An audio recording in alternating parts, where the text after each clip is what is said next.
की उलट आपल्याला आज याद्वारे विनंती करेल का बाहेरच्या तालुक्याला तुम्ही 5 तालुक्याला दाखवा का पारणे तालुका यांनी बकास करून टाकलेला आहे। तुम्ही यांच्या सोशल मीडियावरती जाऊ नका, फक्त रील्स बनवायच्या, फेसबुकवरती व्हॉट्सअपवरती पोस्ट करणे, स्टंटबाजी करणे, कार्यकर्त्यांनी दमबाजी करणे, याच्यावरती आमदार होत नाहीये। तो टप्पुरी होतो तो। त्यामुळे माझी विनंती बाकीच्या 5 तालुक्यांना सुद्धा का तुम्ही जागे व्हा, आमचे अनुभव ऐकून घ्या आणि शहाणे व्हा। वेळेत शहाणे व्हा, नाही तर वेळ निघून गेलेली असेल, मग तुम्हाला नंतर पस्तावा येईल त्या गोष्टीचा। आमदार निलेश लंके यांनी तरुण पिढी बिघडवली। हा, नक्कीच बिघडवली।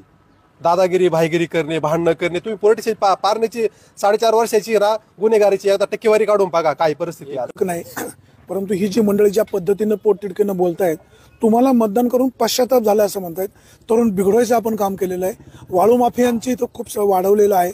असं असेल तर दुर्दैव आहे। अजून मतदानाला महिना अवकाश आहे। इकडे या, ह्या तरुणांच्या व्यथा समजून घ्या, बघा काय परिवर्तन झालं तर। परंतु जर यात काही बदल झाला नाही तर तुमच्याच तालुक्यातून तुम्हाला जर असा विरोध होत असेल तर लंके साहेब, हे तुमचं वागणं बरं नवं अशीच म्हणायची पाळी आली।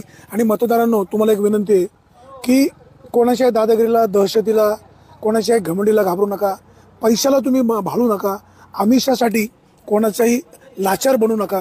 तुम्हाला जो मतदार योग्य वाटतोय त्याच्या पाठीशी उभे राहा। 5 वर्ष तुमचे प्रश्न जो सोडविल, जो विकास करील, त्याला साथ